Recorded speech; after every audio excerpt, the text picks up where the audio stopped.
तक्रारीचा त्यांनी इथे उल्लेख केला आहे आणि ज्या FIRचा उल्लेख त्यांनी आता त्यांच्या प्रश्नामध्ये देखील त्यांनी केलेला आहे। तर 30 जानेवारीला पुणे पोलीस आयुक्तांकडे एक तक्रार दाखल झाली आणि त्या पहिल्या तक्रारीमध्ये एक ओव्हरऑल जनरल तक्रार ती होती आणि कुठली स्पेसिफिक त्याच्यामध्ये उल्लेख नव्हता। तथापि त्यांनी एक फॉलोअप म्हणून त्यांनी मला वाटतं 6 महिन्यांच्या नंतर एक 12 जूनला त्याच व्यक्तीने पुणे महानगरपालिकेच्या उपायुक्तांकडे तक्रार दाखल केली। त्याची प्रत किंवा त्यांनी कुठली त्याची कॉपी त्यांनी पोलीस विभागाला त्यांनी काही दिलेली नाही, परंतु त्या तक्रारीमध्ये ज्या व्यक्तीचा नामोल्लेख त्यांनी केला होता त्या व्यक्तीच्या नावाने 10 फेब्रुवारीला शिवाजीनगर पोलीस स्टेशनला एक तक्रार दाखल झाली होती।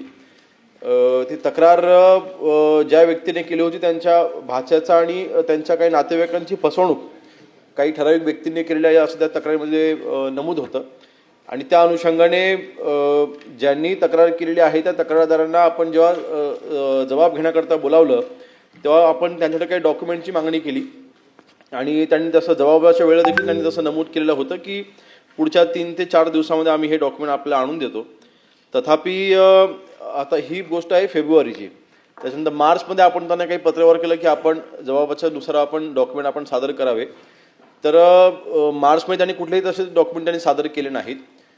जूनमध्ये पुन्हा एकदा आपण त्यांना पत्र पाठवलं आणि त्यांनी पत्र पाठवल्याच्या नंतर किंवा त्यांच्याशी आपण संपर्क केल्याच्या नंतर त्यांनी असं म्हटलं की आमची आता तक्रार आता कुठलीच नाही, आम्ही आमची तक्रार मागे घेतोय। ज्यांनी कोणी आमच्याकडनं जो काही निधी घेतला होता किंवा पैसे घेतले होते ते सगळे पैसे त्यांनी आम्हाला परत केलेले आहेत, असं करून त्यांनी लेखी दिलेलं आहे की आमची तक्रार आम्ही मागे घेतो। त्यानंतर चौथी तक्रार देखील खडक पोलीस स्टेशनला ही दाखल केली गेली होती।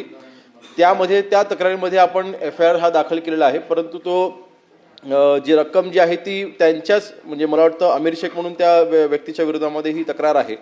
जवळपास 2,86,000ची ही फक्त तक्रार होती।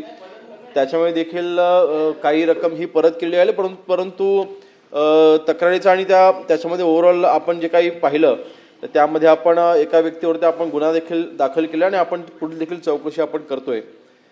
5वी तक्रार पुन्हा एकदा शिवाजीनगरला होती, तर नातेवाईकांनीच काहीतरी पैसे घेतले होते, तर नातेवाईकांच्या अंतर्गतच त्यांची तक्रार होती। त्याबाबतीत देखील आपण चौकशी चालू केली आहे आणि नक्की त्याच्यावरती देखील दोषींवरती आपण कारवाई करू। एकंदरीत मी हे का सांगतोय की आपण ह्याच्यामध्ये एका व्यक्तीचं नाव वारंवार दिसतंय ह्यामध्ये, जो पुणे महानगरपालिकेमध्ये हा काम करतोय।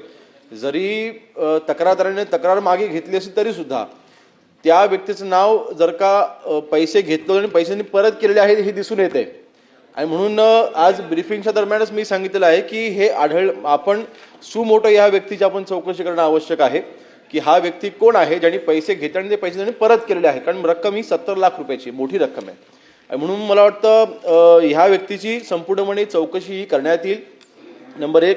नंबर 2, आपण दुसरा उल्लेख केलेला आहे की खरं तर त्याचा उल्लेख कुठेही लक्षवेधीमध्ये नाही, परंतु आपण इथे लक्षवेधी मांडत असताना प्रायव्हेट फर्मचे डॉक्युमेंट फेक डॉक्युमेंट्स तयार करायचे, म्हणजे एक्सपिरियन्सचे सर्टिफिकेट खोटे तयार करायचे किंवा त्यांचे जे काही सरकारी नोकरी देत असताना किंवा काही कदाचित कॉन्ट्रॅक्ट बेसिसवरती घेत असताना आपण एक्सपिरियन्स मुलांना घेतो, तर ते एक्सपिरियन्सचे डॉक्युमेंट जे आहेत ते फेक डॉक्युमेंट तयार करायची काही व्यक्तींची टोळी आहे असं आपलं म्हणणं आहे।